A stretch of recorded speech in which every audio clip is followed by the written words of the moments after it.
Welcome to the inverted upside down. You're listening to Paranormal Now with Alan B. Smith, rebroadcast on the UNX Network, Thursdays at 11 p.m. Pacific, Fridays at 2 a.m. Eastern.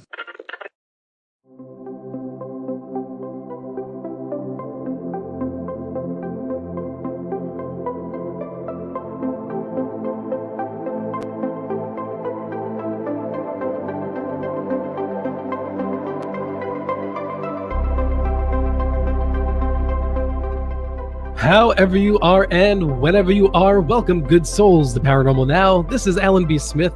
Join us as we traverse the cosmic highway of paranormal portals and tantalizing turnoffs. And tonight, we wander the nightly wood, secret coves, and mystic realms where the cryptid creatures play in hiding. Joining me is our guest, Tobias Wayland. Wow, sorry, Tobias, I almost said that name wrong. Sometimes people call me Alon. It happens. Skype calls are not open tonight, but we'll be looking for your comments in chat. For all of you who love coffee as much as I do, you know the Paranormal Now Mystery 20% off code from Alien Coffee Bean. Now, tonight I'll be drinking tea more than coffee. However, I did have a shot before the show. Because how can I not? So if you want some of the best brew in the cosmos, go to aliencoffeebean.com and enter your discount code mystery20. That's mystery all caps 20. And I'm going to go right to our guest tonight because I think we have a wide field of the paranormal to cover. Tobias, oh my gosh, I am so sorry, Tobias. Tobias covers everything from UFOs, extraterrestrials, to cryptids. And if you like tonight's show and you hang with us, please like, comment down below, and subscribe to the Mystic Lounge YouTube channel. That's youtube.com/Mystic Lounge. Welcome, Tobias. Hey, thanks for having me. You know, it's totally fine about my name, by the way, because what it seemed like to me is that you were starting to call me Toby, which is what like most of my family and my wife calls me. So I was just like, you know, maybe he saw me call, you know, like somebody called me Toby. It was just like right off the bat, felt like we had that kind of relationship, or you know. I feel that. However, my head is definitely a bit of a fog compared to normal, so I do have to apologize for that. And you can probably hear that in my voice, but we will go strong tonight because I'm really, really happy to have you on the program, Tobias. So Tobias is a passionate Fortean who has been actively investigating the unusual for over a decade. The first several years of his investigative career were spent as a MUFON field investigator, and following that he investigated independently prior to becoming the head writer and editor of the Singular Fortean Society. Tobias is a frequent guest on various podcasts and radio shows, has contributed to several books and periodicals on the paranormal, and is often invited to speak at paranormal conferences and events. He was featured in the series premiere of Expedition X and the Small Town Monsters documentaries Terror in the Skies, and on the trail of the Lake Michigan Mothman for his work investigating Mothman sightings around Lake Michigan. He and his wife, Emily, have been involved with Lake Michigan Mothman investigation since its advent in the spring of 2017 and published a book chronicling the experience, The Lake Michigan Mothman, High Strangeness in the Midwest. His second book about unusual phenomena, Strange Tales of the Impossible, or are they, continues their work in investigating a variety of seemingly impossible events. His years as an investigator have served him best by illustrating that when it comes to the anomalous, the preternatural, and the paranormal, any answers he's found are still hopelessly outnumbered by questions. So, Tobias, I suppose you're plagued, like many of us, with unanswered questions. Yeah, I mean, there's just so many. I feel like every report that I investigate, you know, every conversation with a witness, every piece of research, I guess everything that I think that I learn along the way of this weird journey, it all leads to more questions. So you might get one answer, but that answer comes with three more questions, and then you try to answer those, which lead to more questions, and it just branches off into this insane paranormal tree. Paranormal tree. Does the paranormal tree belong to the same tree as the normal? What's that?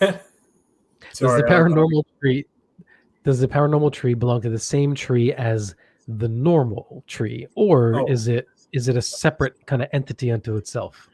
sure. I mean, that in and of itself is a very, very interesting question. If you think about the relationship between what most people might define as normal versus the paranormal, which of course means outside of normal, right? And I don't know that those terms are mutually exclusive in the way that most people tend to use them. So, for instance, like my personal experience has always been that most people are about 3 drinks away from telling me some kind of weird experience they've had, be that a UFO sighting or growing up in a haunted house or psychic experience or whatever kind of weird thing that most people are afraid to talk about because they think they'll get laughed at. And so what I really believe is that what we describe as the paranormal, things that we try to categorize in that way, are really seemingly very normal events in that they happen to a large number of people across every demographic, not really not leaving any particular type of individual out. And so if you think about it, I think experientially, right? So in terms of understanding the experience rather than the phenomenon, then I think that they are very, very normal because they are experiences. However you choose to define them in terms of origin and nature and things like that, what they are fundamentally are human experiences that quite a large number of people have. And so in that way, I would argue that they are fairly normal. So maybe those trees should just sort of overlap until they're just one, right? Yeah, I think, well, if the universe started at the tiniest little point, all things came from the same place, including the paranormal. I think what drives so many people is trying to understand the relationship between these two things, because just by nature things can't be separate. I mean, if we're in a universe with laws of physics, and that might, our understanding of that might change, but there's a construct, and we're all part of the same construct. And I think it's almost like that's the dream for most researchers to really understand the underpinning, which is as big of a question as whether there's a God or not, or what was before the universe or what comes after. Do you get lost on the big questions, or do you stick to boots on the ground investigation? I like to engage in both. I don't think that I could really separate those two realms. Even if I really wanted to. But I try not to get too far into the weeds when it comes to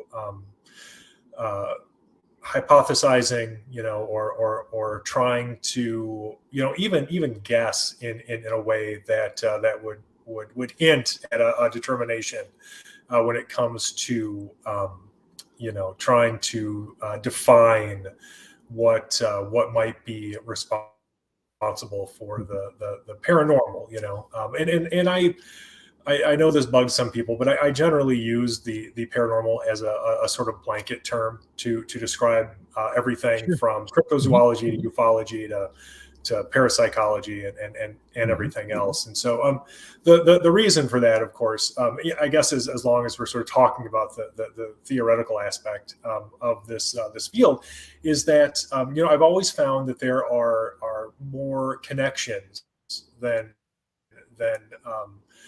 any separation that exists between these seemingly disparate fields. At least people seem to very much want to have them be disparate. But in interviewing witnesses and talking to people, something I found is that so many of the narratives of their experiences align in a way that that's truly remarkable. Honestly, if you think about it, I can give you an example here. This would have been 2 summers ago. I did a presentation down at Haunted America in Alton, Illinois, and what I wanted to talk about was nighttime visitation, and the reason for that is because this is something that happens in every aspect of the paranormal. Basically, the narrative is, and you can change the details to have it fit, alien abduction, ghosts and hauntings, even some like cryptid interactions, where basically somebody will go to bed, and either before they fall asleep or after they've fallen asleep and subsequently been woken up by something, they will be visited by some otherworldly entity, and that might, as they're telling the story, they may describe it as, like a large oval-headed gray alien with big black eyes. They might talk about, as one witness did with me, waking up to the apparition of a tuxedo-wearing man, looming over her bed. Or if you read Linda Godfrey's stuff, she's talked about witnesses, waking up to being pestered by, Dogman. Certainly, people have talked about similar experiences with Bigfoot, so on and so forth.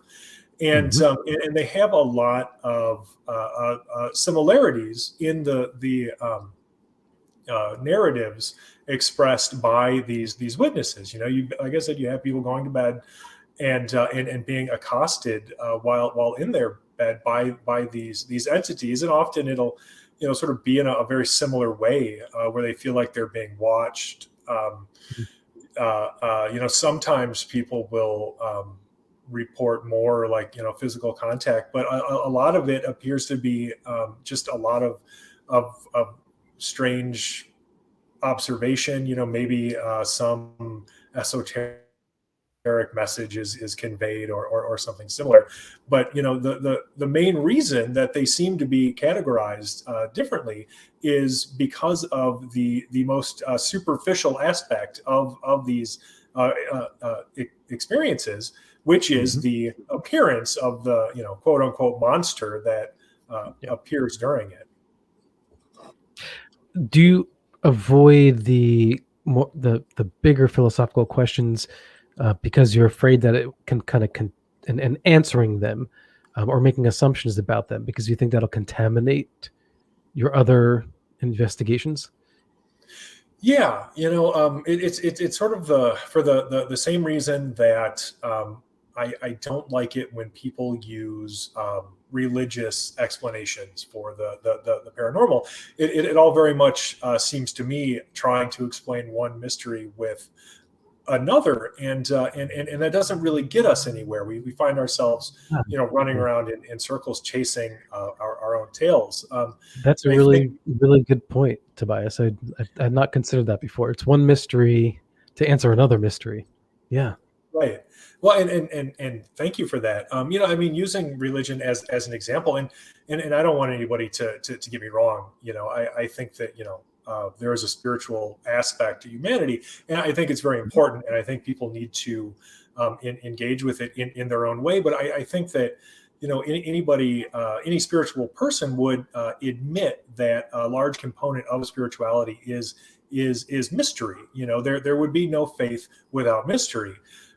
And like I said, mysteries are particularly useful in solving other mysteries.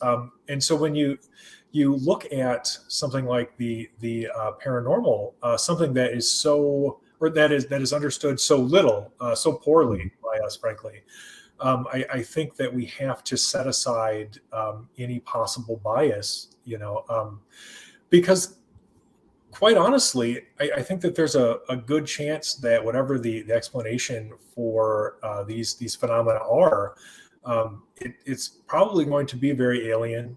It might challenge, some of our core beliefs, and we can't really afford to restrain our thinking in any way. I mean, quite frankly, looking at the history and mythology and folklore behind most religions and spiritual practices, I mean, you'll find quite a few like analogs between paranormal phenomena and spiritual beliefs. I mean, you could look at the Bible, for instance, and this is a little controversial, and I'm not going to say that I have any proof of any of it or necessarily believe it 100%, but there are interesting narratives and experiences expressed in the Bible that I think if you put them in a different context, you would have somebody, like they would be shared on a UFO website or something similar. And so, right. If you took the context out of it, just put the description of something, and sure, it could be pasted on any paranormal website. Right.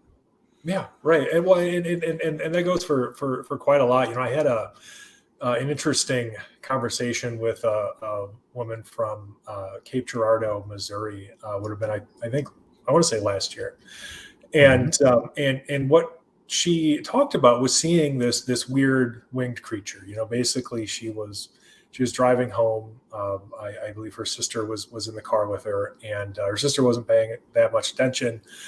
She was on her phone or something, but they both saw this winged creature. The driver saw it much better than the passenger. And sort of what she described was this almost like a roiling mass of wings, really. It wasn't like most winged creature sightings where, someone will describe an actual physiological being, be it biologically impossible or not. No, like she didn't describe it as like a winged humanoid, like a sort of Mothman or something similar. It really just seemed like this roiling mass of wings, and it reminded me of like really nothing as much as a description of a classical angel, from the Bible. I'm not saying that's what it was, but I think that it's interesting to entertain the idea that the same seemingly impossible paranormal mysteries that we're dealing with today were experienced or have been experienced by humanity since our very advent. Some of the things that people were explaining in the Bible as angels or something similar, could potentially represent the same mystery that we're dealing with now. Have you seen, without any spoilers, have you seen Nope? And did you enjoy it? I haven't seen it yet. I've heard that it was very good. Okay, yeah. So I think Jordan Peele certainly contributes some ideas to the paranormal field and how we interpret things. And I was thinking about what you were saying. Often, like the Mothman is if it is a humanoid, even if it had big wings, it's like, oh my gosh, how can this thing possibly fly? I mean, birds have like super thin, light bones, and that's why they can fly. It's not because they have amazingly powerful wings. Their body mass is so light, and then you have these like creatures that are just dense looking, but maybe we're misinterpreting it because we're just overlaying onto this experience what we assume is natural. But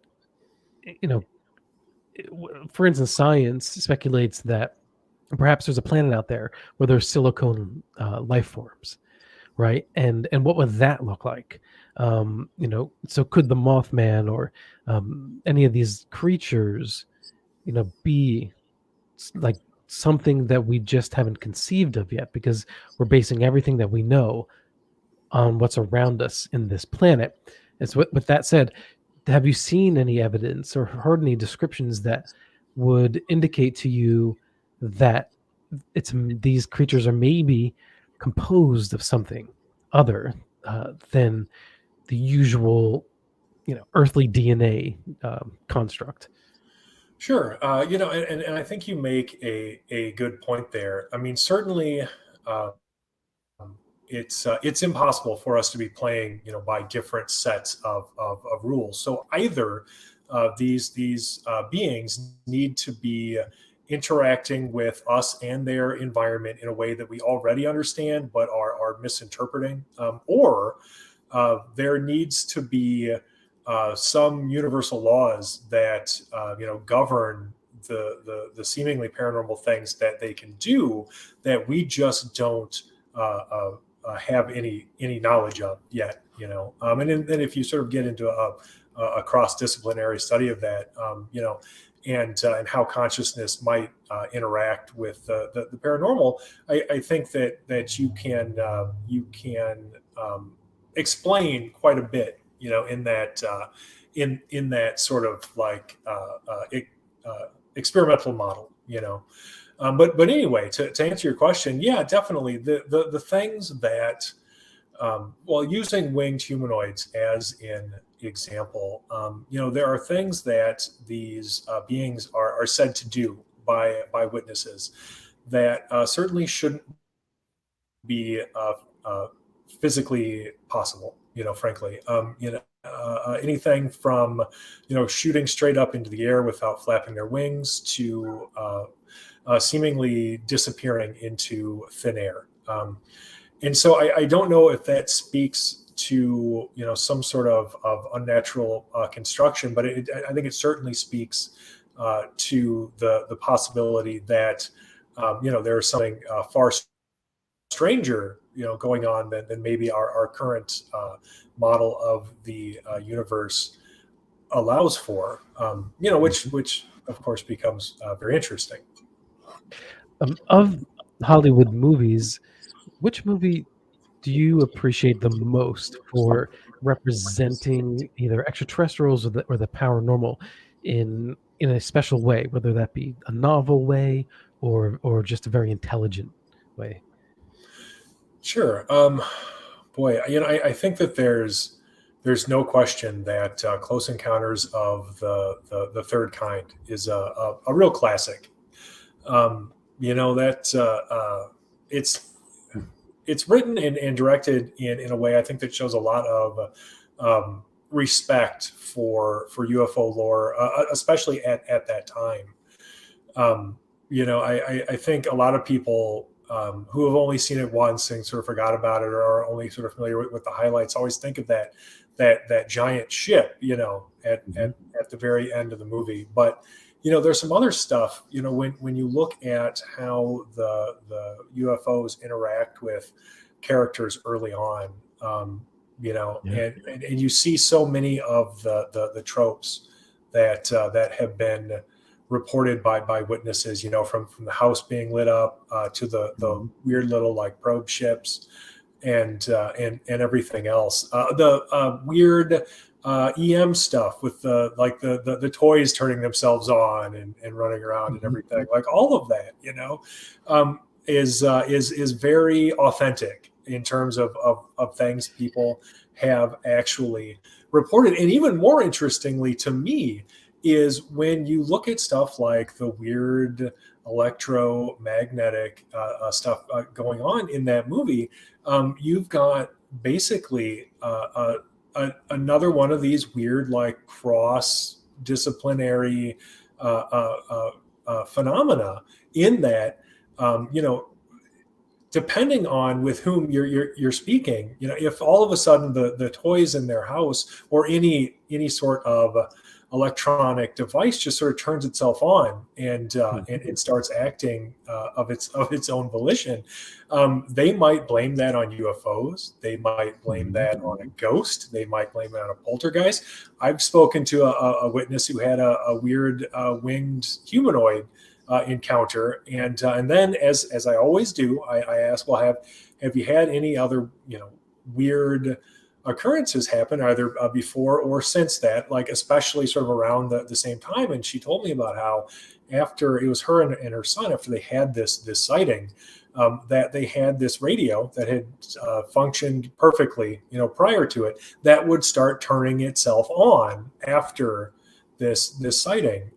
And so it's one of the things that I really appreciate about that movie, is that it obviously tells a very interesting story, but it also includes all of this authentic lore into its narrative. Sure. Your car or truck losing its power, suddenly, right? And then a ship appears, but that's something that is still reported to recent days. I mean, so that's, I guess one could chalk it up to that's something that someone had heard or seen in a movie, but I don't know if that explains like legitimate reports where people, these odd occurrences are happening in relation to a UFO sighting. I think a ghost is a little bit more challenging, because if you don't see a ghost, how do you know, right? To say that it was a ghost or not. But if you had a UFO encounter and then all these odd things are occurring at the same time, that's data. Now you have something to work with. Okay, we're going up to the first break. We're gonna come right back with our guest, Tobias Wayland. And Tobias, when we come back, I'm gonna ask you about your paranormal experience and what got you kickstarted in all this in the first place. This is Alan B. Smith for Paranormal Now on the Mystic Lounge YouTube channel, rebroadcast on the UNX Network, 2 a.m. Eastern Standard Time. We'll be right back.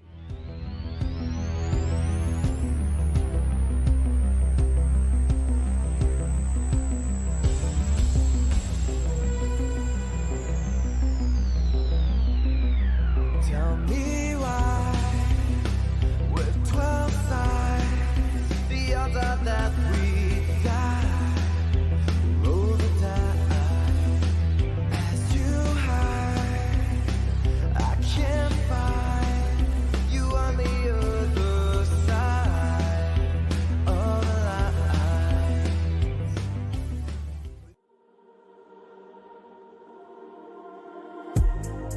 This coffee is delicious. Is that a UFO? I'm actually seeing a UFO.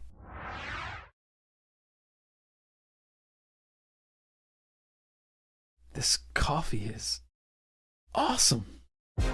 That's why they call it alien coffee bean. Is this even made on Earth?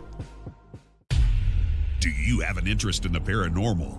Then you'll love the unxnetwork.com. The X is your streaming audio and video for everything supernatural, strange, and mysterious, like UFOs, Bigfoot, ghosts, and so much more. From hosts like Jimmy Church, Whitley Strieber, Micah Hanks, and Christina Gomez. Visit the unxnetwork.com show page for a complete list of all the paranormal programs you'll find on the X. Be sure to follow us on Twitter for updates at KUNXDB. Follow our Facebook group, UNX Network. Find the podcast on Spotify, iHeart, Audible, and Apple Podcast. It's time. It's new. It's the X.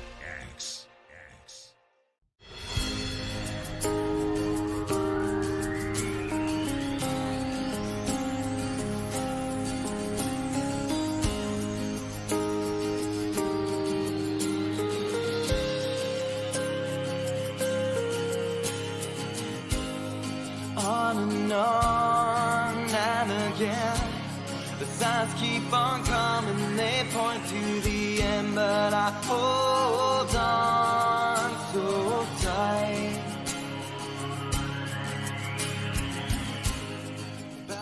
Welcome back to Paranormal Now. This is Alan B. Smith, your most grateful host. Thank you for hanging with us. My guest is Tobias Wayland, and in just a moment, we will continue his story and learn about how he got ensnared in the paranormal. If you like the music coming out of the break, that's music by Septembrio. That's Septembrio spelled with a Y.com. You can get the music there or wherever you listen to your own music. Right, Tobias, we are back. Tobias, I'd like to hear a little bit about your story.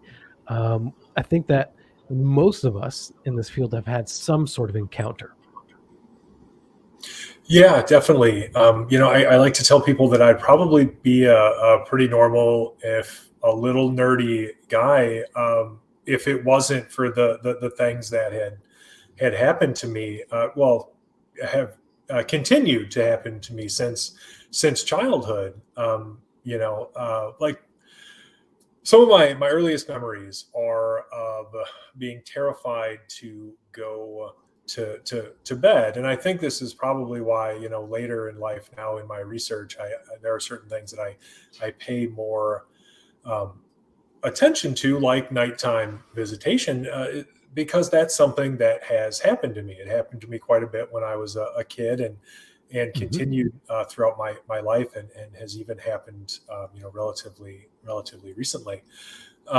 And so, some of my earliest memories as a little kid, pre kindergarten, are of being in bed and waking up to feeling something like hands digging into my sides, or reaching under me to pick me up. Like many children, I would sleep with the blanket over my head, hoping that would act as some kind of shield against the paranormal. But it was a remarkably ineffective strategy.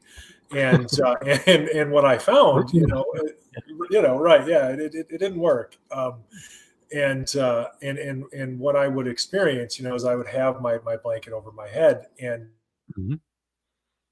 I would be able to see then, when one of these experiences was beginning, something that looked like hands sort of pressing in on the outside of that blanket. Throughout childhood, I would have experiences like that, or seeing shadow people, seeing just weird beings. I have a distinct memory from when I was in grade school of just being terrified in my room, and seeing what looked like a trio of traditional, sort of gray alien heads sort of looming over my bed. Probably one of the most powerful experiences that I've had so far. It was in my early 20s, and I was living at home. I had moved home temporarily, and I had gone to bed normally that night. And I remember waking up, and there was really no immediate reason for me to be awake at that time. It's not like there was some loud noise or anything that woke me up. But I remember waking up, very suddenly, and being fully awake at that point, and sort of looking around. And like I said, I was in my bedroom, and this is in the suburbs of Madison. And so there's some ambient light from street lights and people's porch lights and stuff that filtered in to my room, and it would kind of light things up, at least enough for me to be able to see generally where everything is supposed to be. And as I look around, I see that nothing is out of place. Everything, all the furniture and everything, is where it's supposed to be. But my perception of it seems skewed, and it takes me a second, but I realize that's because I'm floating several feet above my bed. And as I look to my left, I see this figure. It looks like an all black silhouette of a man, honestly, like just a normal looking man. But I didn't see the outline of any clothes or anything similar, just the silhouette of a human male shape. And as I physically turn my head, and I look at this thing, I get the distinct feeling, of course, that I'm not supposed to be awake for any of this. And so, while I could move, I decided very, very quickly that it wasn't a great idea to move any more than I already had, to turn my head and get a look at this thing. And as I did, it seemed to respond by reaching out its left hand, and placing its hand on my chest. I interpreted that as being comforting, but I don't really know why it was doing it.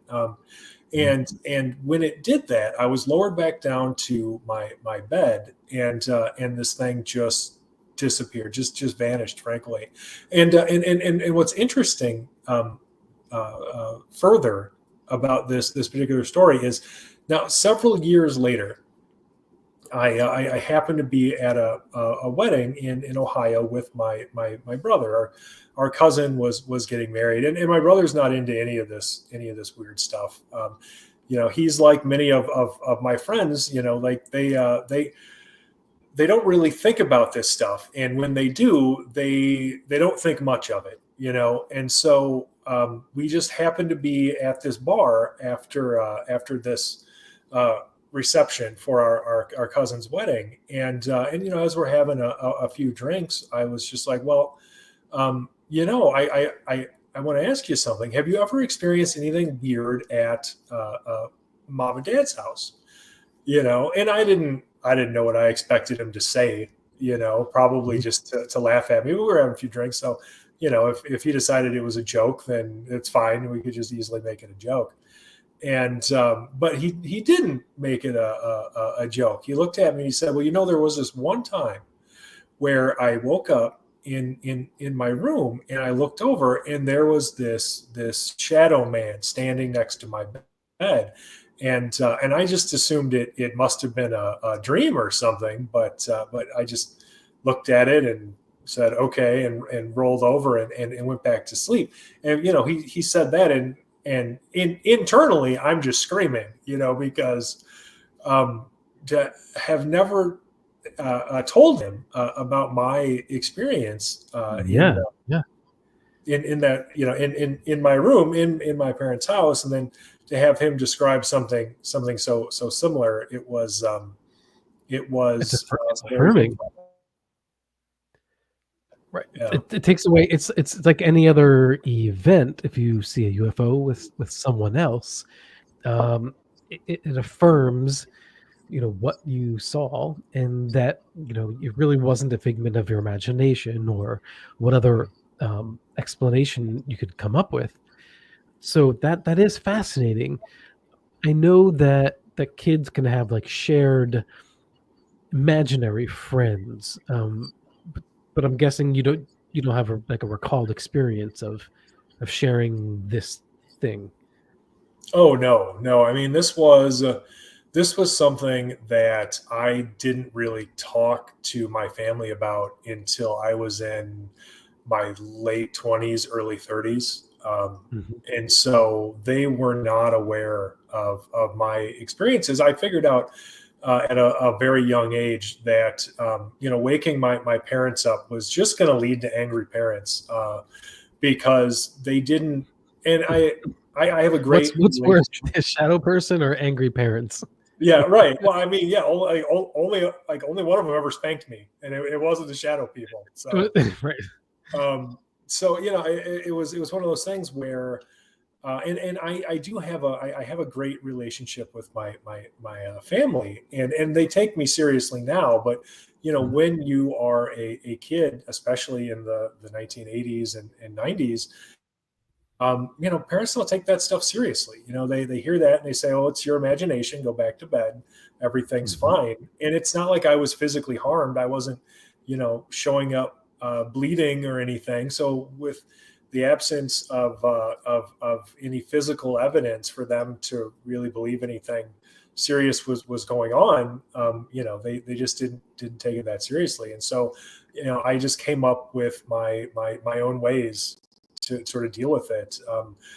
I would try sleeping in like different areas of the house, like literally would like sneak off and hide to sleep somewhere else. And then wake up before everybody else was awake and like sneak back into my room and stuff. But it was just one of those things, and I think what really led me onto the road that I'm on now was sort of how I had to deal with those experiences. I mean, one of my only outlets, because of course this is pre-internet, was books.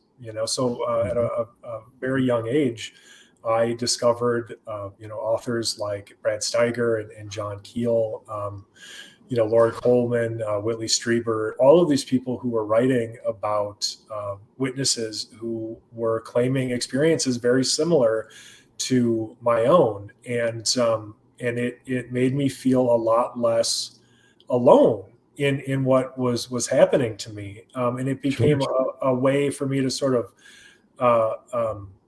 feel like I was a part of this wider community of people who had these experiences and weren't crazy, and there were people out there who believed them. And so, when we started the Singular Fortean Society, certainly one of the things that I wanted to put a big emphasis on was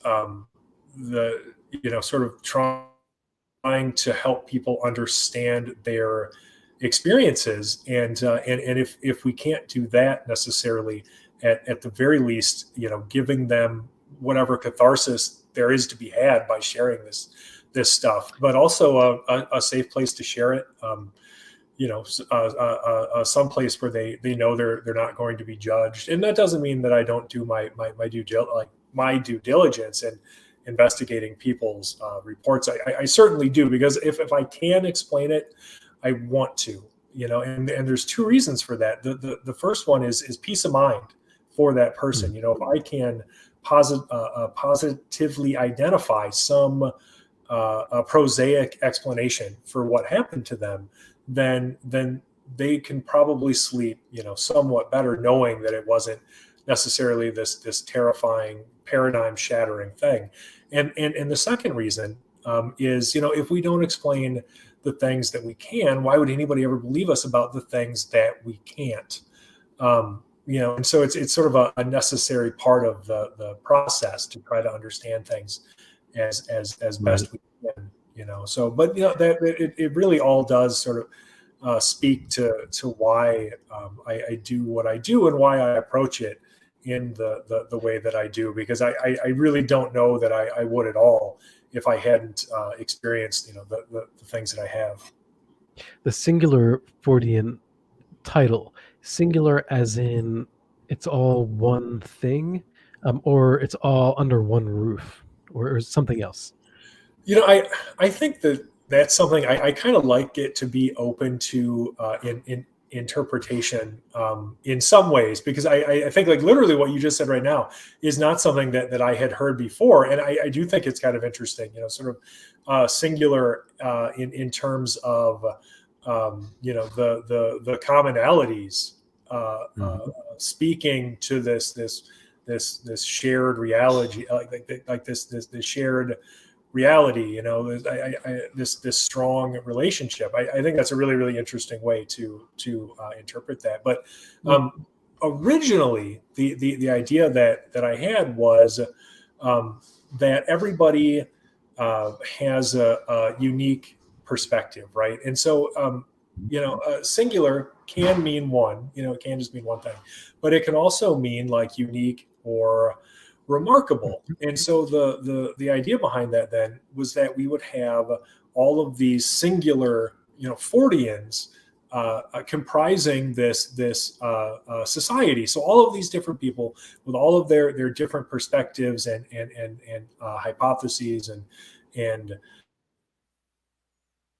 opinions and everything sort of coming together to look at all of this weird stuff. And then, hopefully out of all of that, all of these different opinions challenging each other and hopefully, leading to better discourse and greater understanding, we can gain, more ground towards actually understanding any of this stuff.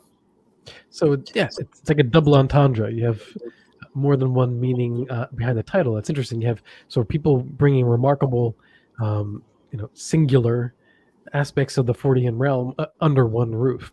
Now, you said earlier the paranormal, you use that term to cover all of these strange phenomena, from aliens, UFOs, underground creatures, metaphysical experiences with interdimensional beings, whatever it might be. And I am with you on that, because that's what it is. And it's kind of unfortunate in my mind that I really feel like television has co-opted the term to mean ghost hunter.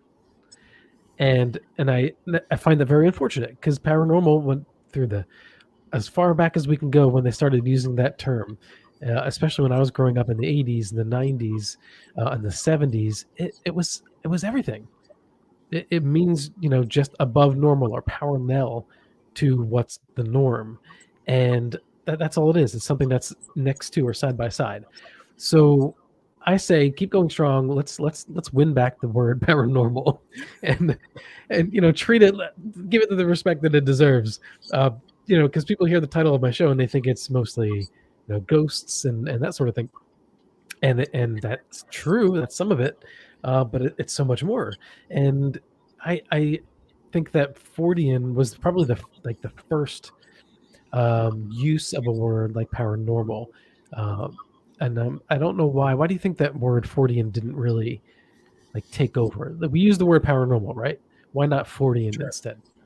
Well, that's a really good question. I think probably it has to do more with the connotation, of the word than anything else. I think that, well, if there's one thing that television has taught us over the past 20 years, it's that people like things neatly categorized. They want everything in its separate little box, and they don't necessarily want them to interact.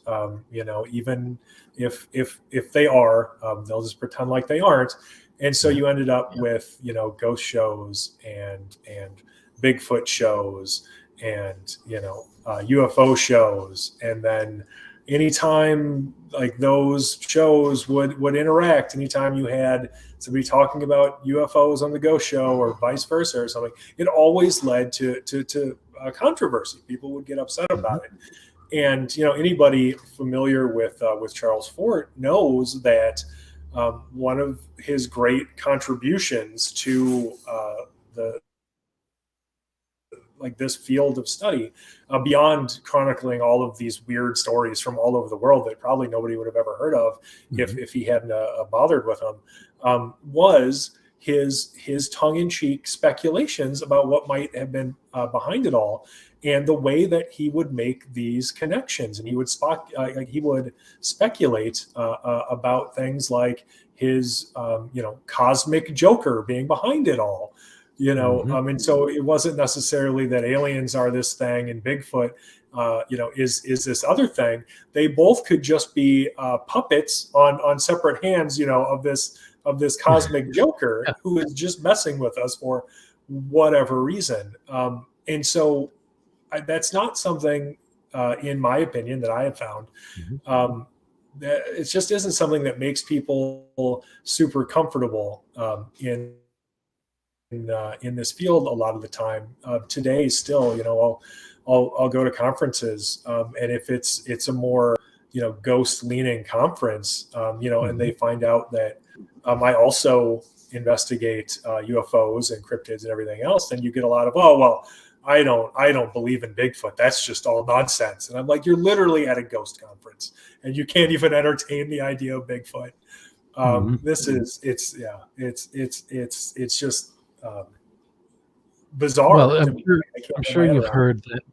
I'm sure you have heard that MUFON recently is eliminating aspects of their contactee investigations and groups. They seem to want to be strictly UFO sightings, UFO, readable data, and accepting reports, and that's it. They don't want to entertain anymore, or empower the abductee reports and other high strangeness. How do you feel about that? Well, there were a few different reasons that I decided to no longer volunteer as a field investigator for MUFON, and that's one of them. I didn't like the sort of boxes that you were encouraged to put these sighting reports in, there's an irony there, I think, because you have this organization that ostensibly is science focused, and they are trying so hard, they say, to follow good scientific practices, and they really just want to be recognized by mainstream science, and boy, wouldn't that be great. And then they willfully disregard inconvenient data, like whole data sets that just doesn't agree with what they want to be true. If it doesn't fit into the materialist science, paradigm, then it just has to be nonsense. And I'm of the opinion, and I'm just a humble writer. I'm not a trained scientist, but it's always been my understanding that science was meant to be open-minded and not disregard things out of hand because they are narratively difficult or inconvenient, but rather it's something that should be investigated. And it's not the data that has to change; it's our opinions and beliefs that should change with new data. And so that that's very frustrating to me when people choose to do the opposite. And so, I don't think very highly of that practice. So you think that they're trying to appeal to science, the universities, the government? Yes, that's always been my experience. Is MUFON sort of striving for mainstream appeal and acceptance, and so there is this real reluctance there to rock the boat. What's interesting about that, though, I think if you look at sort of like the work of like George Norrie or similar people in that circle, like what's been going on out at like Skinwalker Ranch and stuff like that, is there seems to be at least some government interest in stuff way weirder than just nuts and bolts UFOs, right? And so maybe we'll see some kind of change there in terms of MUFON's interest, but I think we can't depend on MUFON to be a leader or an agent of change. I think that they will simply respond by doing whatever it takes to try to get some mainstream acceptance. Is it a righteous goal? Are they giving up some of their integrity for the end goal? Well, I could only speculate. It always seemed to me, and I continue to have a relationship with MUFON, mostly through our investigation into winged humanoid sightings. So I have a friendly professional relationship with Sam Moranto, who's the stage director for Illinois, and so we can share info. And I don't have any doubt that Sam is investigating like these phenomena because of a genuine interest, because he is really curious and he wants to help people better understand these experiences. And so I think that there is. Oh, sorry. Go ahead. I was going to say, how does it work if you are investigating for MUFON, and MUFON gives you this parameter, but you see other evidence that's relevant to the case that doesn't fit within their box? Can you do your own separate, expanded investigation into the same case parallel, or does MUFON sort of own the case in a sense? Because I know that like I've certain television programs people who have reported their stories to MUFON ends up on a television program. They're like, hey, wait a minute, that's my story. And they didn't read the fine print when they reported on the MUFON website. Yeah, my experience was always very much that they owned any report that was sent to them, any work that I did on any, on anything for them. They owned all of that. And so there, no, like to answer your question, under no circumstances would I have been, quote unquote, allowed by them to investigate things further on my own after. So you couldn't write your own book later and include that case with your own additional inclusion of evidence or speculation. As far as I know, no. Like that was something that was made clear to me. Now, I don't know if that policy is still true, but I suspect that it is. So, well, let's hold it there. We're at the second break, Tobias, and we will continue on the other side. And I will have to ask you, of course, we've been teasing this all night about the Michigan Mothman and other winged creatures. I've recently heard someone say, what's unique about the Mothman is that it's never been seen outside of Virginia. But that's not necessarily true. So we'll find out more on the other side. This is Alan B. Smith for Paranormal Now on the Mystic Lounge YouTube channel, rebroadcast on KUNX, the best in alternative and paranormal talk radio network. I'll see you on the inverted upside down.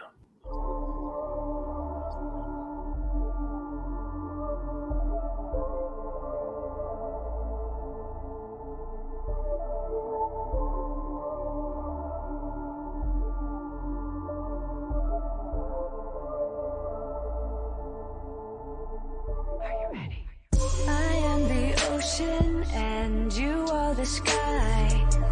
I need to swim free, and you need to fly. I live for daylight, you live for the night. You love to wander and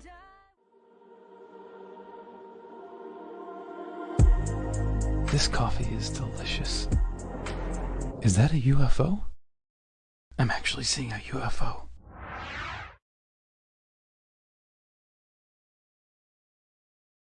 This coffee is awesome. That's why they call it alien coffee bean. Is this even made on Earth?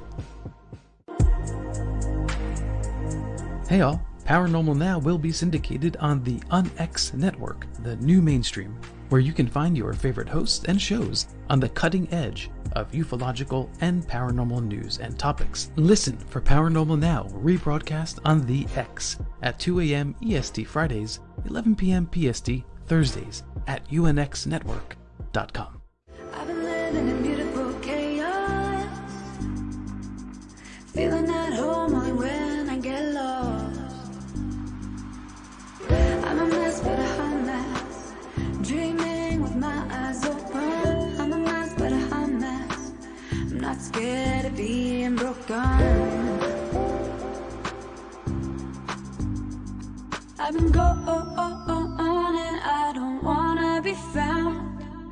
Go on and I don't wanna be found. I live for the night. Welcome back to Paranormal Now, and yes, we live for the night here all the time. In the night do we find our nightmares, our dreams, and the most mysterious of creatures and beasts, which we will be talking about with Tobias Wayland right now. So Tobias, you have to tell us about the winged creature that you had discovered not in Virginia. Yeah, definitely. So, for us, it started in the spring of 2017. And so at the time, I had seen a trio of unconfirmed sighting reports come out of MUFON.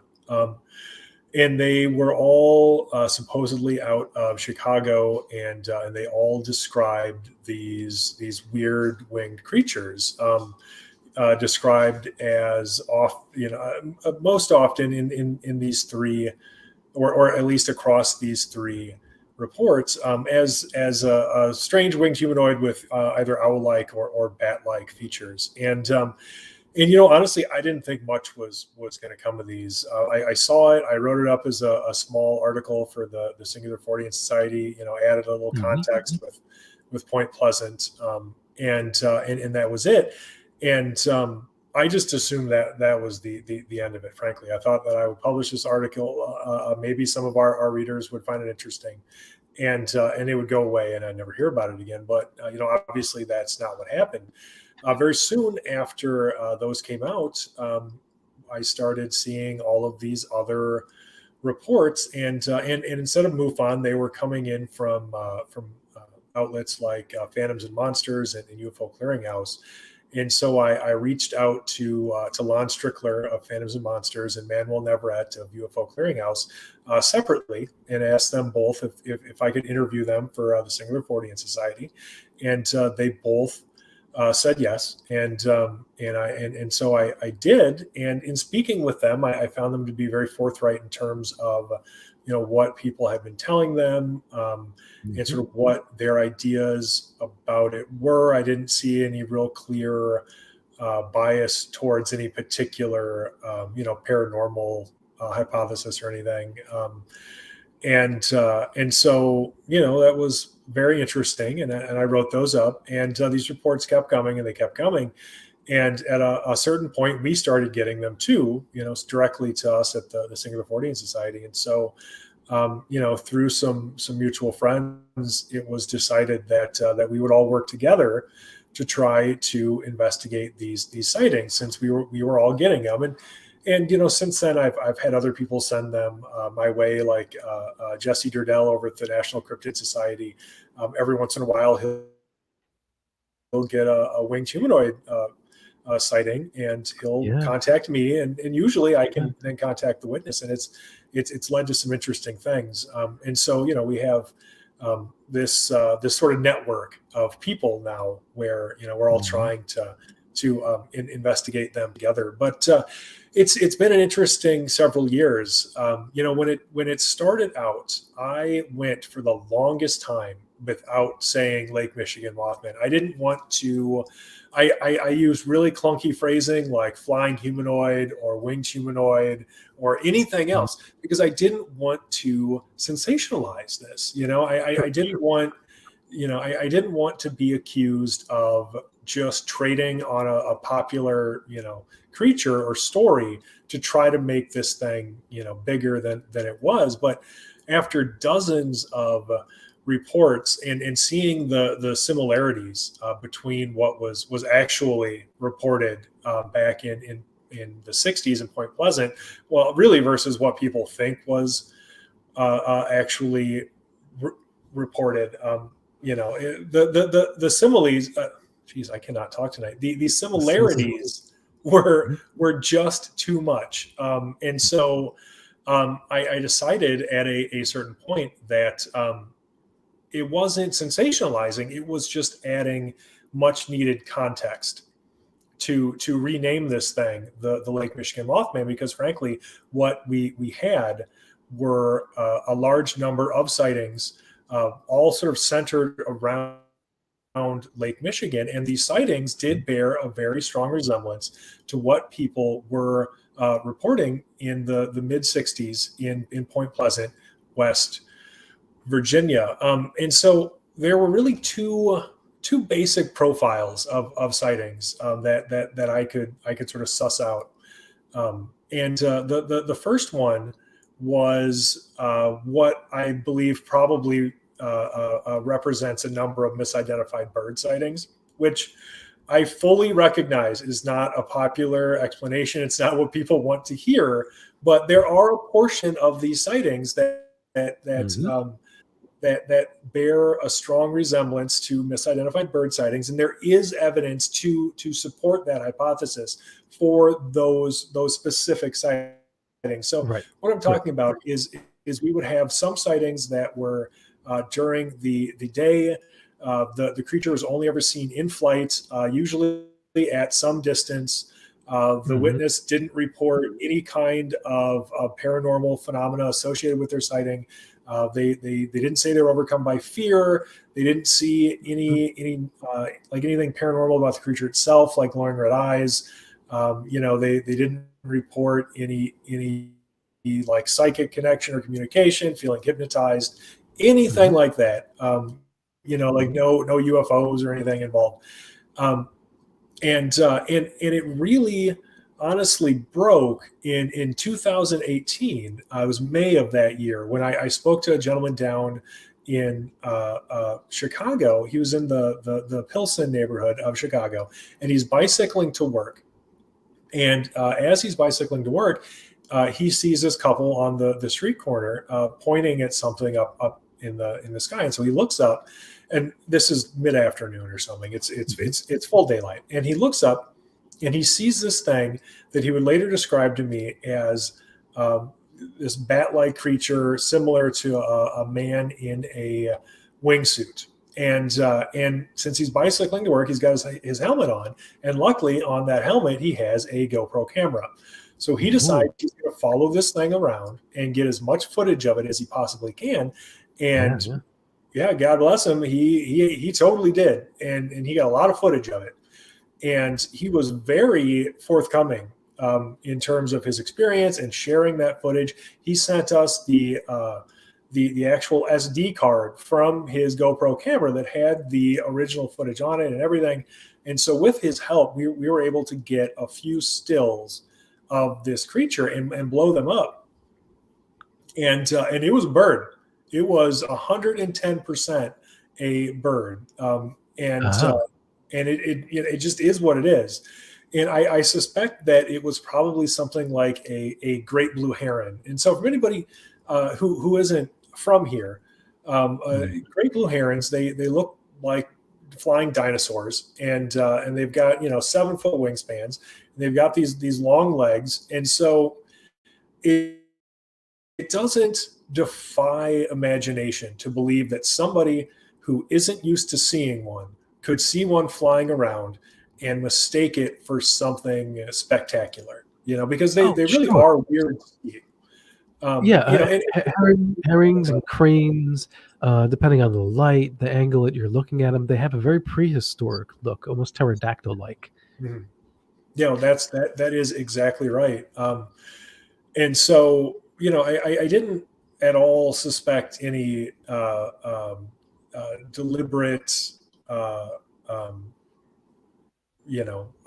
hoaxing or anything similar. I don't think that he was falsifying anything. I think that he really had this weird experience that he couldn't explain.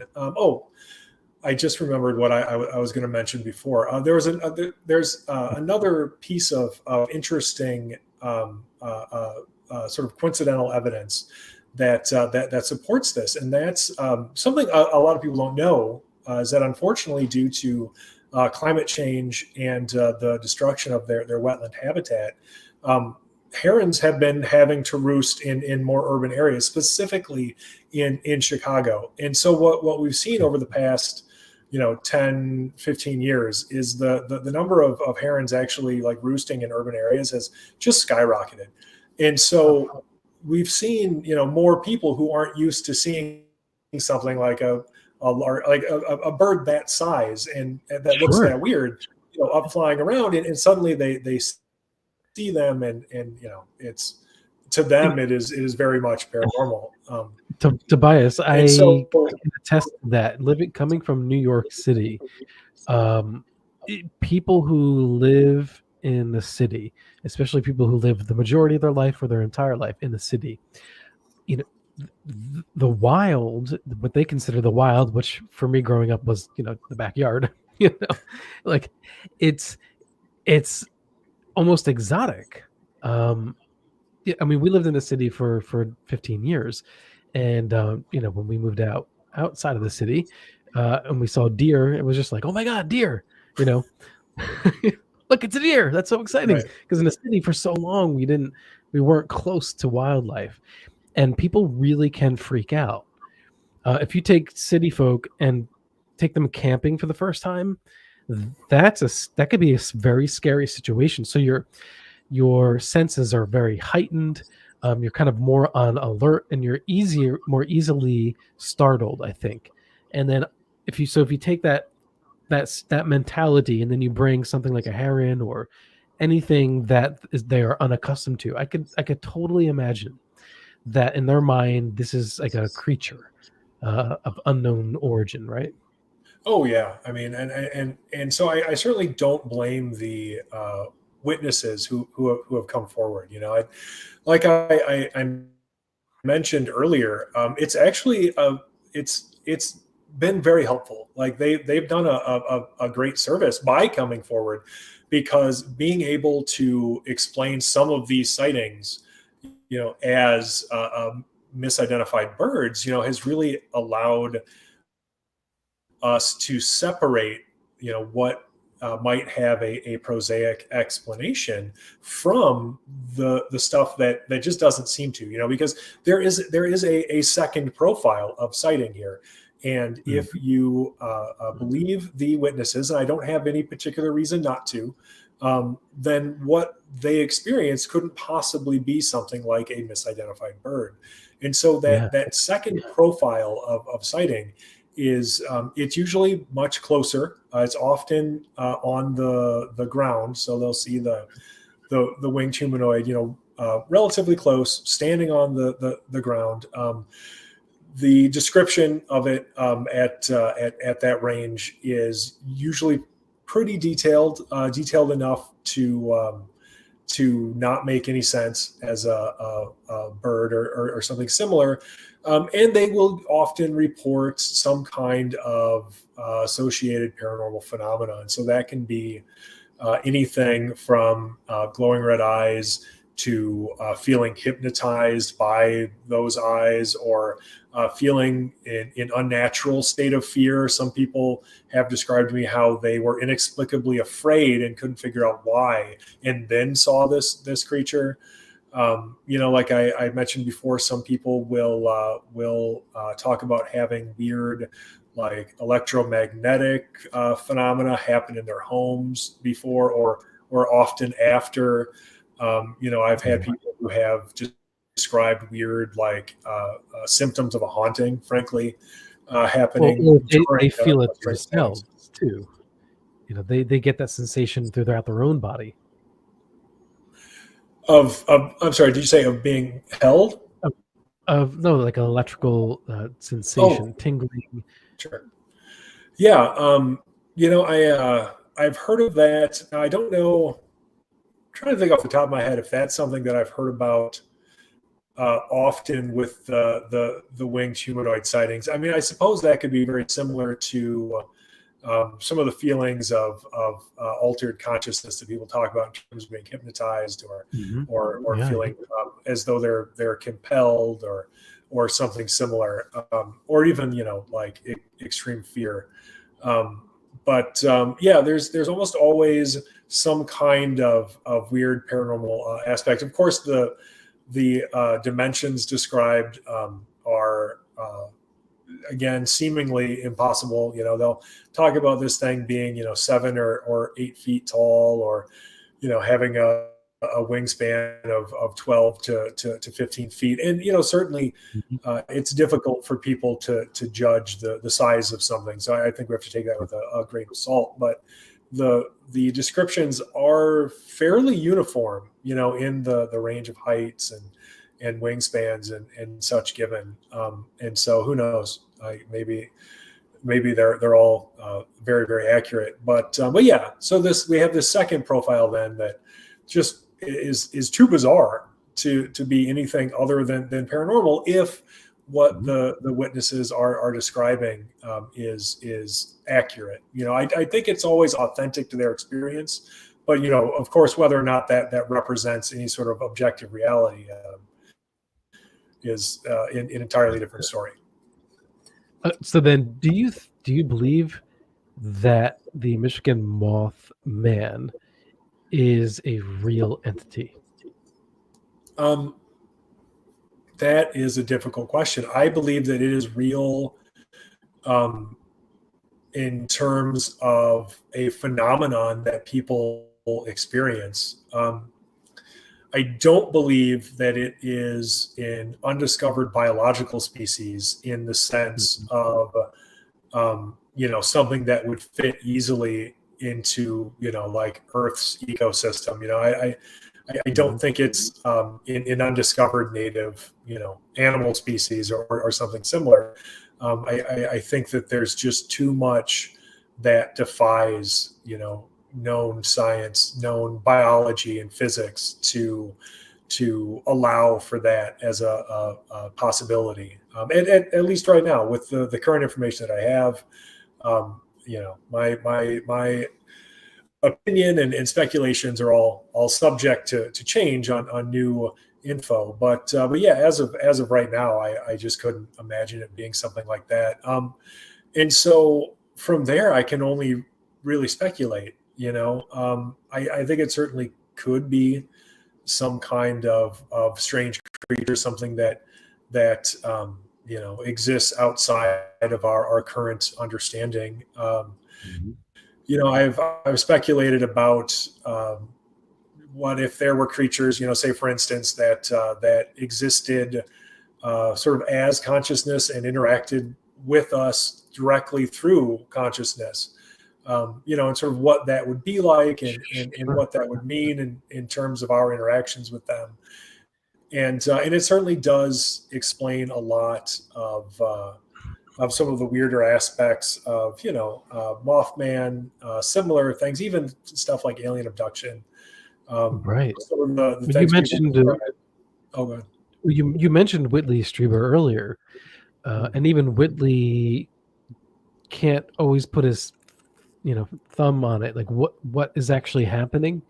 And it's not just him, but others relate that there are occasions where it feels it's very physical, very real, and then other times where it feels like it's like they're taken out of their body or it's happening inside their mind. And I wonder, is that the trickster, the underlying force behind all this, utilizing what you just said, the sort of psychic ability to get inside our minds?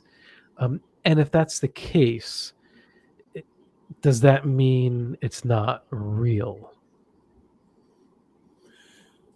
Yeah, I don't think that I would say that it's not real under those circumstances. I think all we have, and this is something that most of us probably don't spend a whole hell of a lot of time thinking about because it's kind of weird and so, more than a little scary, is really all we have is our consciousness. We have our perception of the universe around us, and that's our whole reality. That's it. That's everything. Yeah. But it's not real. Like I'm seeing light bouncing off of these books behind me, going into that camera lens, and then being like digitally interpreted, and then I'm seeing that because of the light being emitted from this screen, entering through my like the pupil of my eye and being interpreted by my brain, right? And then other people are watching you on their screen, offering right. your interpret. It's like a mirror with looking into a mirror, right? Right. Well, and so my point is though, like if you were watching this same spectacle through through different means, because this is only a very narrow spectrum of light that happens to be visible to us, right? And so if you were perceiving this through any number of other senses or different spectrums of light or anything, your experience of this interaction, like this event, would be so different from ours. It would be completely alien. And so the idea that my consciousness's interpretation of the physical space around it somehow represents objective reality is laughable. It's literally just my perception of this stuff around me that is a completely it's completely arbitrary. Frankly, we've assigned meaning to it because we have to. It's the only way that we know how to define our universe is by trying to define our experiences within it. But that doesn't mean they really are super accurate or mean what we think they do or anything else. And so I guess it's a really long way of saying I don't think that just because something is happening on a level of consciousness means it's not real. I think that's the only mechanism we have for trying to determine or experience what we call reality. And so that would have to be as real as anything else happening in it. So we can't judge reality based on what we can perceive with our five senses. Reality is whatever our consciousness can experience. So if there's another dimension or something can communicate with us and generate an experience with that our consciousness can be a part of, then that's real. That reminds me of psychedelic experiences where people feel like they're seeing other realms and meanwhile they're just sitting there where they always were. That all this is taking place up in the mind, but they're convinced there's this other realm or realms and other beings out there that are, if not more real than this physical reality. I guess where the challenge for me comes is, what does that mean about dreams? Because if reality is simply what consciousness, the soul, whatever you want to call it, inside our mind can experience, then that means dreams are just as real as what we're doing right now. Yeah, or is there a differentiation?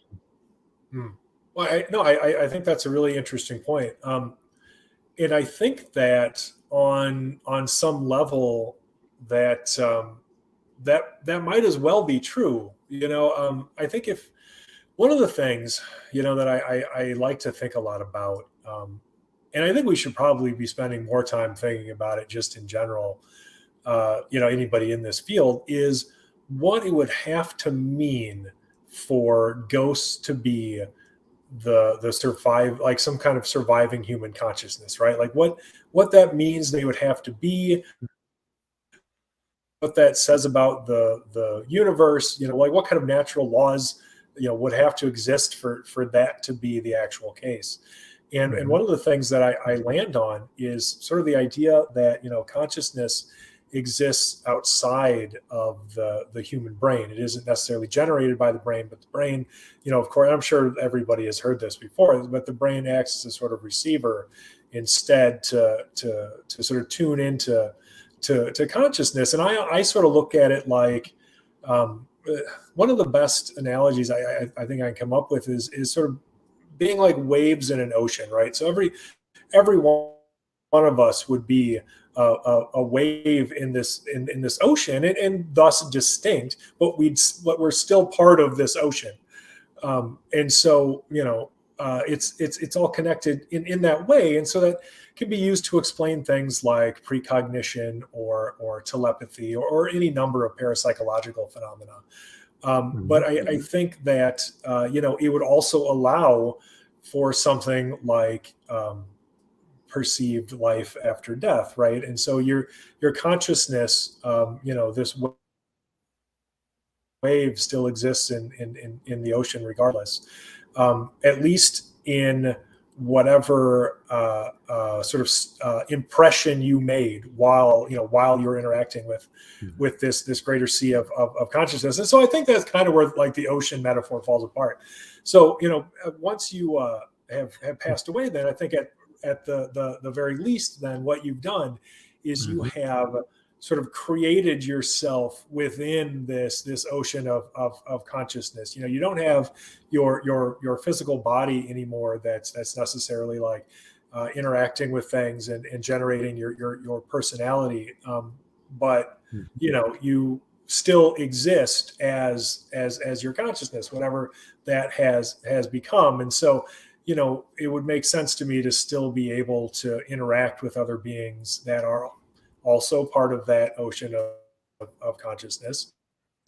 Which brings us that would back probably to. Oh, I'm sorry. Go ahead, Tobias. Oh no, I was going to say, and then that would probably act a lot like ghosts. And so my point is, with dreams, whether or not they're necessarily separate from reality, I think that there is, well, I think it was the ancient Romans had this idea about dreams. They had the gates of horn and ivory, right? And if you came through one gate, if a dream came through one gate, it was true, and if it came through the other, it was a lie. And so that seemed like a way to sort of explain the parapsychological phenomenon of precognitive dreams. Because certainly there is some evidence that people will have dreams about something that will later come true. And so what if when we are asleep and dreaming, we are interacting with this larger body of consciousness on some level, and sometimes that's us generating stuff based on the experiences we had that day.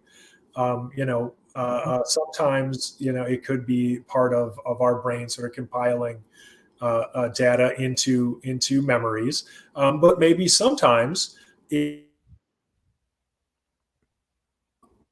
or being affected by other parts of this larger consciousness that tell us stuff that we couldn't know just through our normal five senses, and that's where precognitive dreams come from. It's like Buddhism, or maybe it was Hinduism first, but the idea of when you start to analyze who you are, you're not your hand, you're not your arm, you're not the cells, not your eye, you're not the blood vessels, and you keep going smaller and smaller and smaller, and there is no self. There's no one thing that you can say, aha, this is me. Even what we consider the mind or the soul, presumably is made up of energy of sorts, and wave particles, are even smaller, and you just keep going down and down and down and down until there's really nothing there, which is fascinating to me, because in my experiences on psychedelics is that we're all one. It's all one experience. And what I've found, speaking to abductees and other paranormal experiencers, they often have a similar experience. That there's this bigger picture that we're all a part of, and love is sort of at the center of all this. Have you found that as well in some of your research?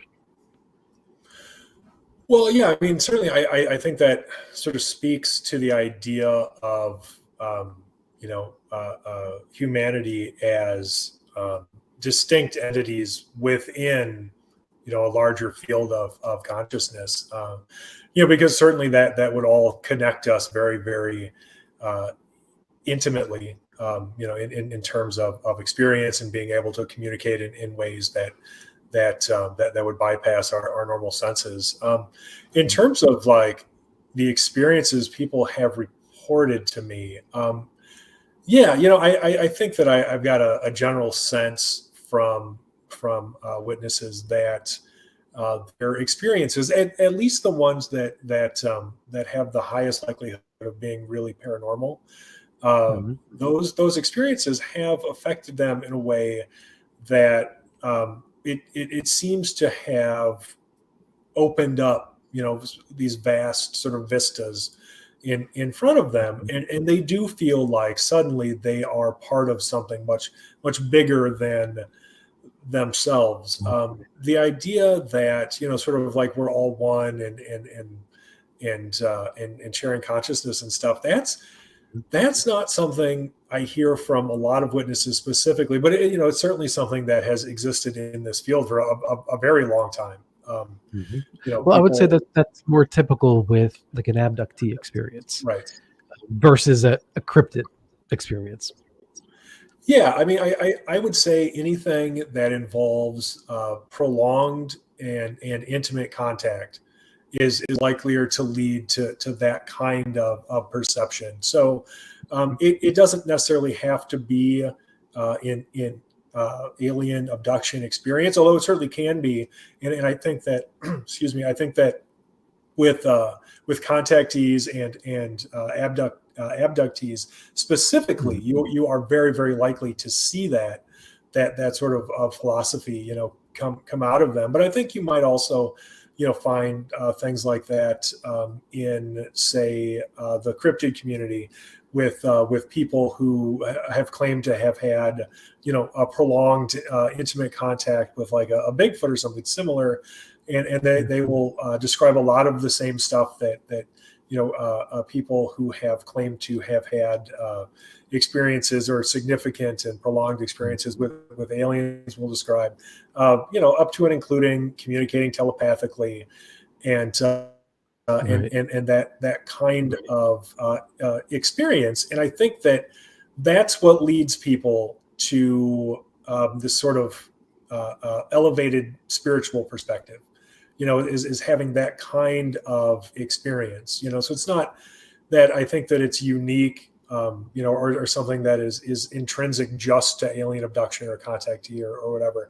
I think it really is just a function of the type of contact that people are having. So they're having a transformative experience. Are you familiar with the Virginia Wildman? Virginia Wildman, is that a local Bigfoot variant? Essentially, yeah. And we now have many more reports of Dogman, Wildman. We have Bigfoot. We have werewolves. And so all of these sort of variations of these big, cumbersome, muscular, and scary beasts covered in fur. And I wonder, are we all misinterpreting the same thing, or do you think that there is something distinctly different about the wild man and Bigfoot versus the dog man or the beast of Bray Road? Sure. Well, I think that sort of depends on one's definition, of what those particular entities are.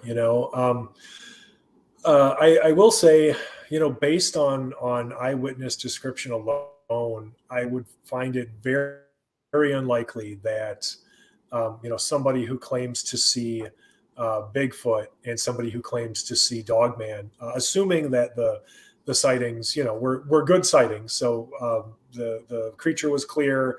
The witness saw him for a decent amount of time. They were not that far away. Assuming all of those are equal, then yeah, I would have a hard time believing that somebody reporting Bigfoot and somebody reporting Dogman or something similar, we're talking about the same thing, unless you subscribe to something like Keel's ultra-terrestrial hypothesis, where basically what you have are these beings who have been living alongside humanity forever, that are capable of basically performing magic, manipulating us in ways we can't even begin to understand, and who may or may not choose to appear as certain creatures at their leisure for their own weird their own weird reasons that we can't begin to understand. So if you subscribe to that, then yeah, maybe Bigfoot and Dogman could be the same. If you don't, then probably not. Tobias, I know it's a little late in the game. Can you tilt your camera a little bit so that you're a little more centered. Tilt it down just a little bit. Oh, here. Is that possible? Yeah, probably. No I'm just gonna try to I think I can do it. There you go. There you go. Okay. Oh, okay. Is this better? Yeah, that's Okay. better. Thank you. Yeah, no problem. So, what is your favorite cryptid to study or have studied so far? Boy, good question. There are a lot of them out there. I guess I almost have to say winged humanoids. But the thing about that is again, we're back to semantics where it's okay. Well, what is a cryptid then? So if a cryptid has to be, and by some people's definition, this is exactly what it has to be, in undiscovered biological, animal species that exists within biology as we understand it, then I don't know that Mothman would qualify, because it certainly doesn't. I personally don't like that distinction, only because it assumes that we already know everything there is to know about how life functions in this universe, and that if something seemingly alive doesn't fit into that, it just doesn't exist. Seems like a very, very narrow view to me. Right. Have we not seen cephalopods and the duckbill platypus? Right. There's a strangeness going on right here in front of our eyes. Right. And so if we were to discover this species that exists, say as consciousness, or you mentioned silicon instead of carbon-based life forms, something like that, then by that definition, could they be cryptids? I mean, maybe not. And if that's the case, then we just we need to amend the definition of cryptid. And so, yeah, I think I would say winged humanoids and Mothman, arguably are the most interesting sightings that I get. And if you're willing to put those under the umbrella of cryptid, then that would have to be my favorite so far. I mean, you could. We discussed this before in the program. You could use paracryptid as an alternative, or cryptid X. But I kind of like paracryptid. It's the paranormal side of cryptid research, because there are zoologists who would say, no, a cryptid is something like the Tasmanian tiger that is, supposedly extinct and it's discovered, perhaps. Reports of animals that, based on descriptions, don't offer any paranormal anomalies. They're just, I saw this creature in the woods, right? A deer, and it looked like it had gills, or whatever it might be. So that for zoologists, that's what a cryptid would be. And the paranormal community uses it very, very broadly.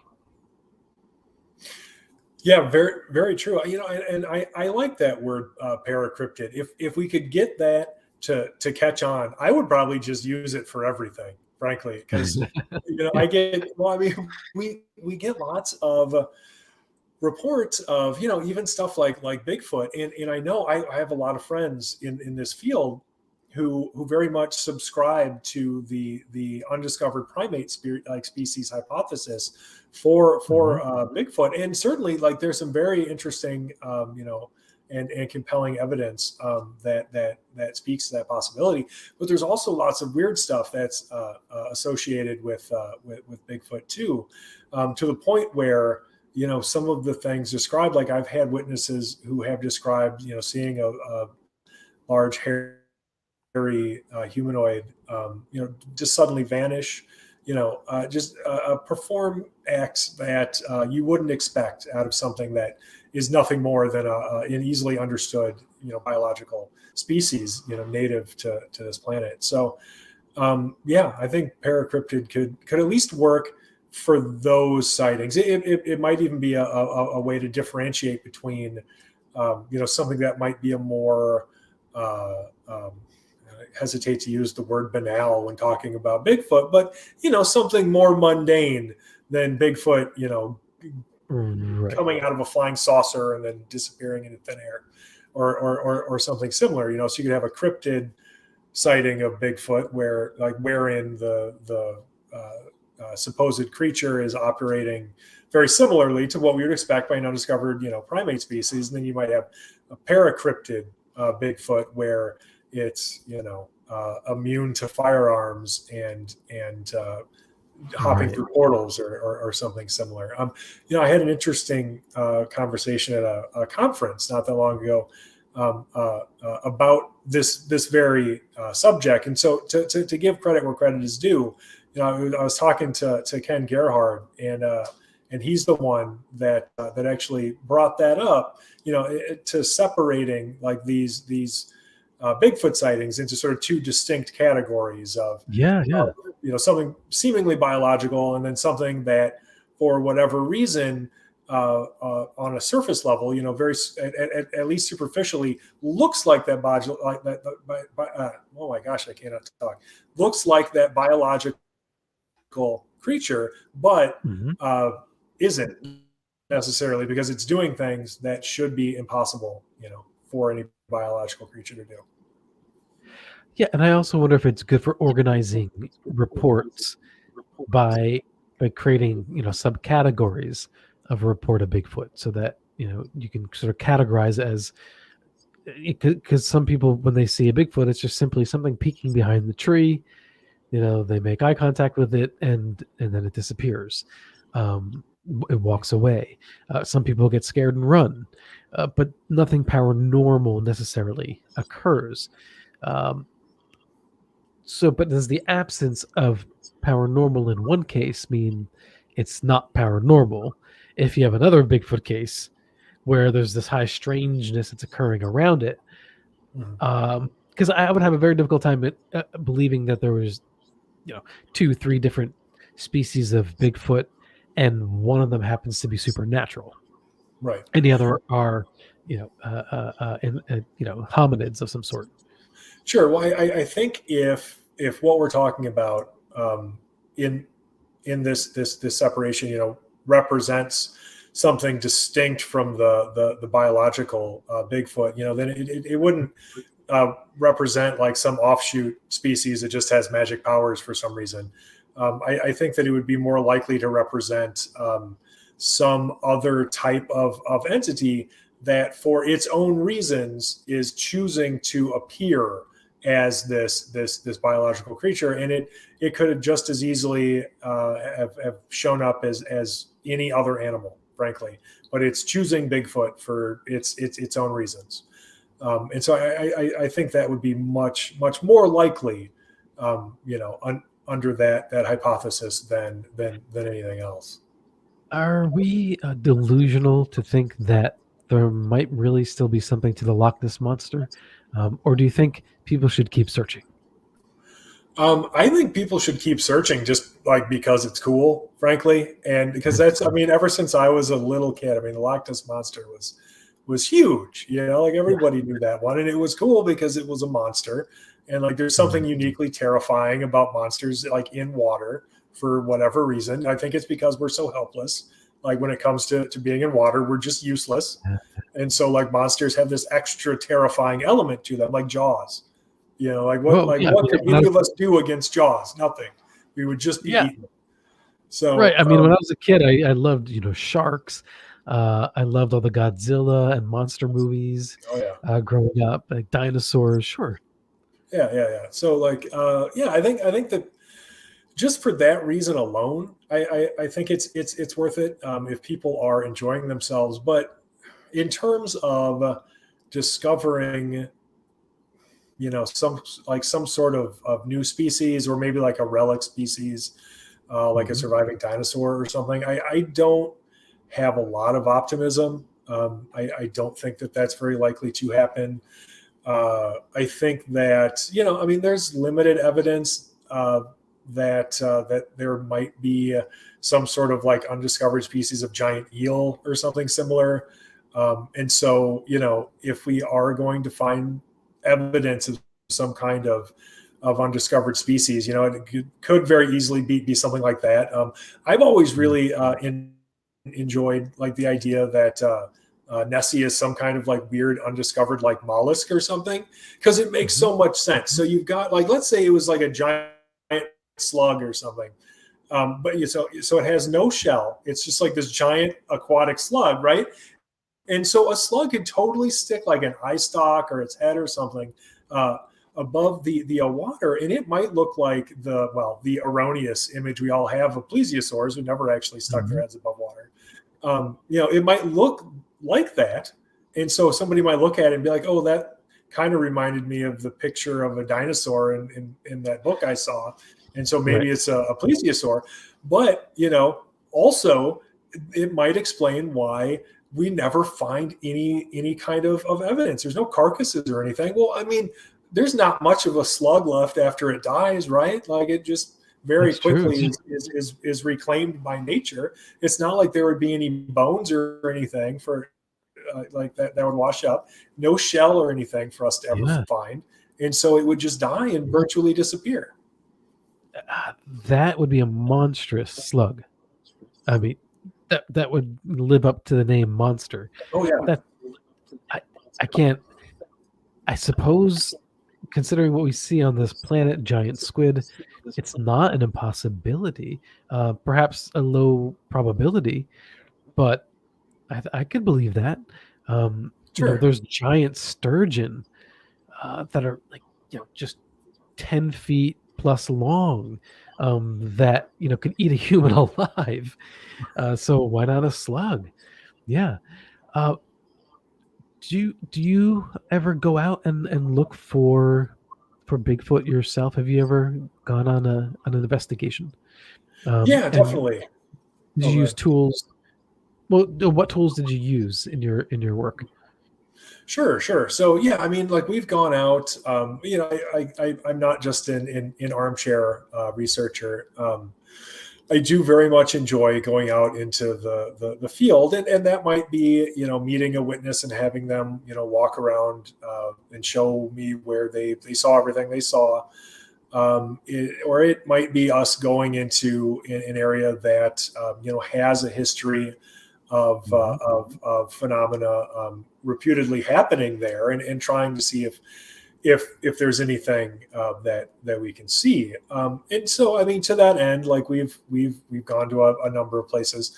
One of our favorites has actually been the Kettle Moraine State Forest, and that it's a enormous forest actually that kind of sporadically takes up parts of like southeastern Wisconsin, really all the way like along the eastern part of the state, but it's sort of broken up into smaller related forests. But anyway, so we love going out there with our friend Jay Bachochin, and he's been a longtime researcher in that area, and he'll investigate everything from Bigfoot to UFOs to what have you. And it's a fascinating area. I didn't know what to expect like the first time that we went out with him, but and when I say we, I mean myself and my wife Emily, who is my partner on the Singular Fortean Society. And I don't think either one of us really knew what to expect like that first time, but we've gone out at least half a dozen times with him, over the past few years, probably more than that. And we've seen everything from, unexplained light phenomena to, large humanoid shadows, experienced strange sounds, weird breathing, footsteps, strange languages. So when you hear this, the breathing or strange languages, what are you hearing? I mean, is this something that you wake up hearing? It's in the distance. Sure. So this, I mean, if you can picture us out in the woods and it's nighttime and we're out hiking, so you might hear something like a heavy like huff. And there are animals, in fairness, because I've spent a good amount of time out in the woods, there are animals, say like a buck or something, like is going to huff at you as like a warning before like it charges or something similar. There are animals that make similar noises, and this sounds distinct from what I would expect. It sounds more human, almost like a person making that sound, and then nothing really happens. It's not like I'm suddenly charged by a deer or something similar. If I do see something, well, for instance, I give you a specific example instead of constantly speaking in generality. So there was one time we had decided that we were going to set up some chairs in the middle of this trail near where people had some reports, and we're sitting around talking, and I hear sort of behind me this really loud huff, as though like somebody was back there in the woods a little ways and had just gone like, and then I scared the crap out of me. Like, it was very startling. And so I turn around and I get, maybe a second of what looked like this really tall shadow moving very quickly, like too tall to be a deer or anything. And it was quiet. Like when it moved, I didn't hear, a lot of rustling or anything similar.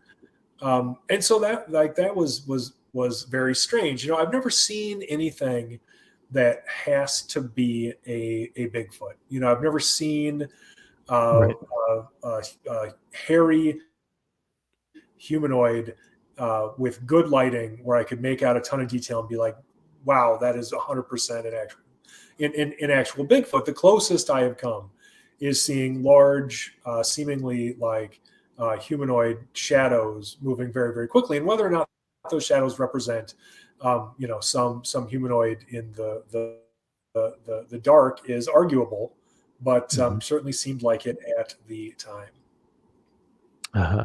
So you're keeping the door open. Do you ever have any knocking, encounters where it knocks or you knock back? Sure. I've never actually done any of the knocking myself when we're out there, but we have certainly heard what people would describe as tree knocks. It was never in any sort of pattern that would disallow for it, to be something else other than a Bigfoot banging on a tree with something. So I think that a lot of what I've heard, it's possible to explain through like branches falling, things similar to that. But yeah, I mean, some of it has sounded very, very strange, and some of it I certainly couldn't explain myself. But I think there's a good amount of skepticism specifically surrounding like that phenomenon in and of itself, which I definitely understand why. Yeah. Oh, of course, yeah. Because if you're going to go for an actual call and response, and you get repeatability in that process, then you really have something unique. Yeah. But if you get just a couple of sounds in response to you knocking, and that's it, that's really not enough. Earlier you mentioned when you were growing up, this shadow figure, and it had placed its hands on your chest, and you felt like it was almost a comfort, or at least that's how you interpreted it.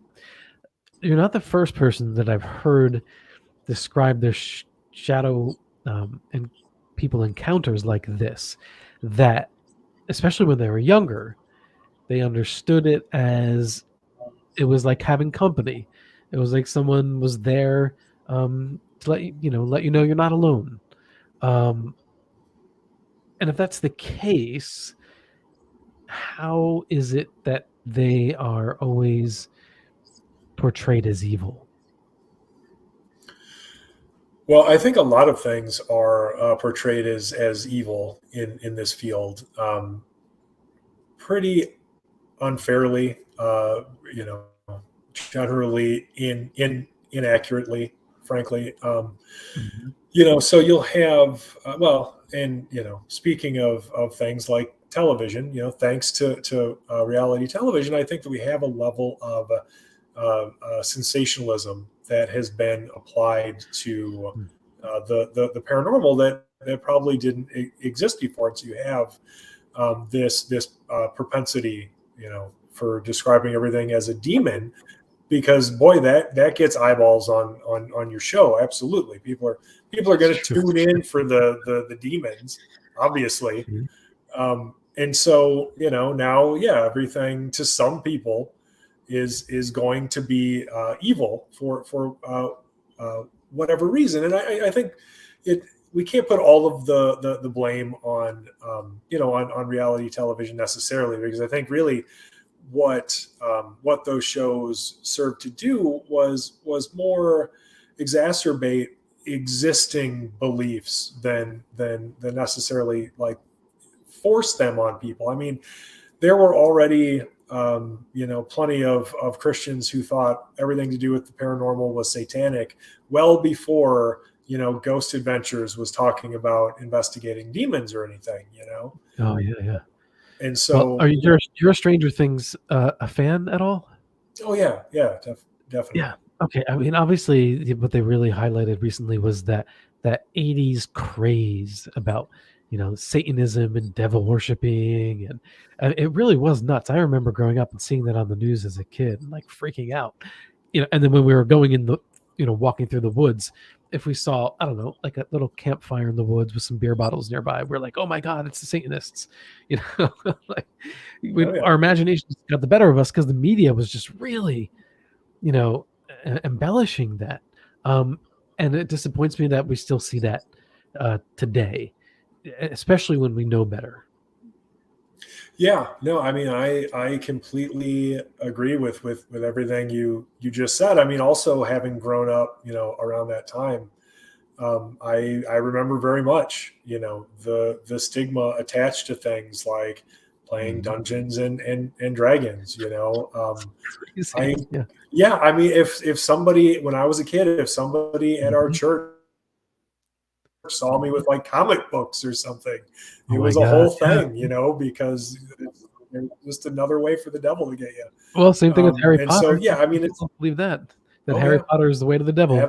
Absolutely. Toby, right. We are out of time. If you can leave us with any thought, what would it be?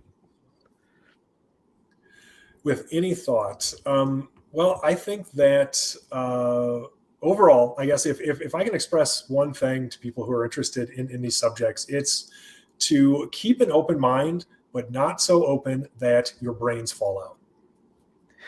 All right. Fair enough. Tobias, thank you so much. And for everybody listening, go to singularfortean.com to find out more about his works, particularly in the Michigan Mothman. And that's it.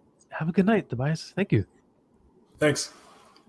All right. And thank you all for joining us tonight. Thanks for hopping in the chat. And for those of you who are listening to the podcast version, you can always jump on over to the YouTube channel. That's youtube.com/Mystic Lounge. Please like, comment down below if you like the program. And most definitely, please do subscribe and click the notification bell. That's really, really helpful. A lot of the subscribers are not getting notifications, so just make sure that the notification bell is still clicked. Thank you all once again, and until next time, peace and love, and live in the mystery.